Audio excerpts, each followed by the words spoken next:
Fala galera, beleza? Vocês estão bom?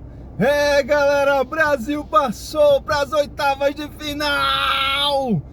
Brasil ganhou do Japão 2-1, 2-1. Isso mesmo galera, Casemiro e Martinelli 2-1 de virada, primeira virada do Ancelotti na seleção brasileira, e isso é muito importante. Mas antes, não se esqueça de se inscrever aqui no canal, dar aquele likezinho muito massa, compartilha com seus brothers e suas sisters. E vamos voltar para o tema central do vídeo. Brasil ganhou do Japão. Para contrariar os anti, para contrariar aqueles que são contra a seleção brasileira, para contrariar todas as estatísticas, até aquele estatístico Joaquim, sei lá das quantas, que disse que o Brasil ia cruzar com o Japão agora nessa primeira fase aí de mata-mata e o Brasil ia ser eliminado.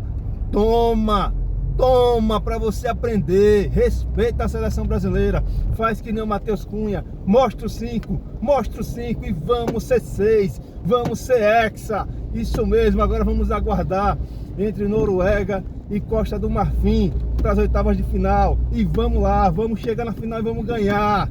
Isso mesmo, ontem já teve também boa notícia, a Alemanha eliminada, é isso mesmo, a Alemanha eliminada, a Holanda também foi eliminada. Mas vamos falar do tema central, Brasil e Japão, o jogo, como é que foi o jogo.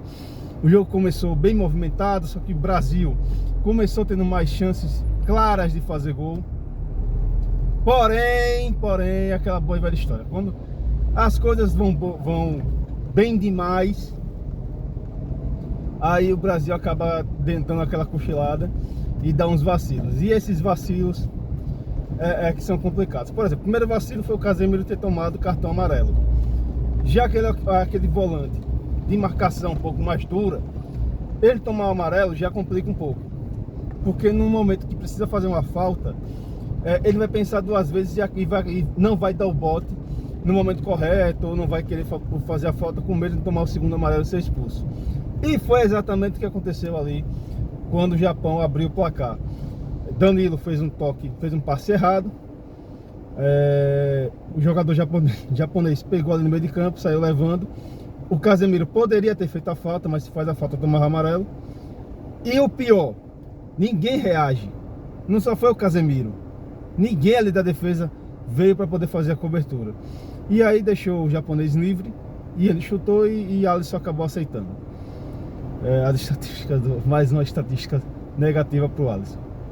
Mas vamos lá.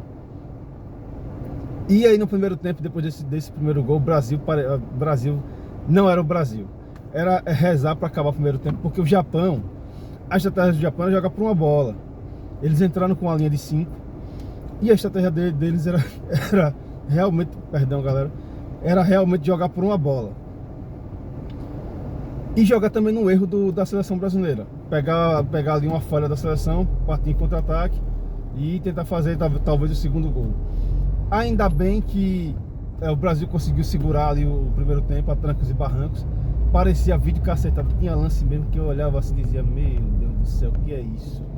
Não tô acreditando no que eu tô vendo. Mas enfim, o Brasil conseguiu levar para o intervalo apenas com 1-0, levando apenas 1-0.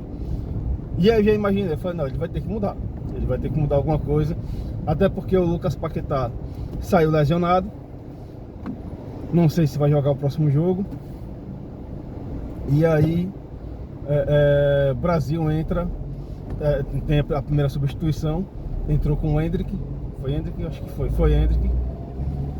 E aí melhorou bastante ali a dinâmica do meio de campo. Os passes começaram a sair mais rápido, a ser mais rápidos. O Brasil começou a botar uma pressão imensa no Japão. Uma pressão que não colocou, só colocou nos primeiros minutos do primeiro tempo. Só que imagina aqueles primeiros minutos, só que no segundo tempo inteiro. Pronto, foi aquilo ali. As poucas vezes que o Japão chegava na área do Brasil, foi em algum erro que a seleção brasileira cometeu, mas foram poucas vezes. E aí o Brasil começou a envolver o Japão, começou a realmente ali botar uma pressão absurda no Japão. E aí quase marca o primeiro gol no lance lá na área, em que teve uma confusão. E a bola vai para frente e vai para trás, e chuta para o lado, chuta para o outro. Enfim, o zagueiro japonês conseguiu tirar em cima da linha. Todo mundo gritou gol naquele lance. Não teve esse quem gritasse gol. E logo em seguida o Japão parte contra-ataque quase conseguir aumentar o placar. A sorte é que, queira se ou não, a gente conseguindo atrapalhar ali um pouco o ataque japonês, eles não conseguiram fazer muita coisa. Mas, de fato, o Japão estava querendo se aproveitar dessas falhas aí da seleção brasileira. Mas aí logo em seguida brilha a estrela de quem precisava se redimir. Numa jogada ali pela esquerda, o Gabriel Magalhães acerta um baita de um cruzamento, parece que ele cruzou com as mãos, assim, entregou com as mãos. E o Casemiro acerta uma cabeçada, vencendo ali o goleiro Suzuki do Japão, baita de um goleiro, mas acabou sendo vencido pelo Casemiro, que se qualquer um ali dos torcedores, tiraria ele no primeiro tempo. E é por isso que o Ancelotti tem 5 Champions e a gente tem que acordar às 6 horas da manhã. Tem pessoas que acordam até mais cedo, 4h30, 5 horas, para ir trabalhar. Por isso que o Ancelotti tem 5 Champions e vai ter uma Copa do Mundo. Isso mesmo, vai ter a Copa do Mundo, porque o Casemiro tem estrela, e a estrela do treinador. Foi lá, marcou o gol de empate, marcou um baita de um golaço de cabeça para empatar o jogo. E aí o Brasil começou ali, a CIA estava dominou ainda mais a partida, porque o Japão estava naquela estratégia de jogar por uma bola, estratégia já miou. Tentou fazer alguma coisa, não conseguia. Se saísse muito, deixava a defesa bem exposta. E aí, numa bela de uma jogada individual, o Vinícius Júnior quase faz um gol de placa, que eu acho que seria o gol da Copa do Mundo. Mas aí o goleiro do Japão conseguiu desviar, dá um leve desvio, lembrei do Cássio agora, dá um leve desvio e a bola bate na trave. E aí na continuação da jogada, o Japão conseguiu tirar a bola da área. E aí logo em seguida, Ancelotti mexe o time, coloca o Martinelli. E aí a seleção dá também uma leve melhorada, até porque sangue novo ali no ataque e tudo mais. E já nos minutos finais dos acréscimos, praticamente no último lance do jogo, era para ser o último lance do jogo, na verdade, né? Bruno Guimarães acha o Martinelli na área e o Martinelli acaba com a festa japonesa, consegue tocar na saída do goleiro, a bola bate na trave e entra. E o Martinelli foi comer sushi, isso mesmo, porque no outro jogo em que o Brasil perdeu do Japão 3-2, o Martinelli fez um dos gols da seleção brasileira. E novamente o Martinelli, o carrasco japonês, o samurai brasileiro, conseguiu ali derrotar a seleção japonesa, marcando o segundo gol no finalzinho. E aí depois, amigos, é só fazer o que o Neymar sugeriu para o Brasil fazer contra a Croácia na última Copa: recuar, dar chutão para frente e aí aguarda o apito final. Porém o juiz queria jogo, o juiz prometeu 6 minutos e foi deixando o jogo rolar, o jogo acabou praticamente com 11 minutos de acréscimo.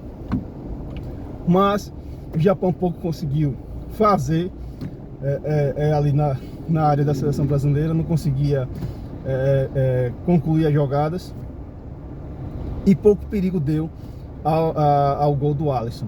E o Brasil conseguiu passar para a próxima fase, conseguiu passar para as oitavas de final e agora aguarda o jogo entre Noruega e Costa do Marfim para definir aí o adversário das oitavas de final. E é isso, galera, vamos torcer pro Hexa, o Hexa vem e vamos lá, e é nóis!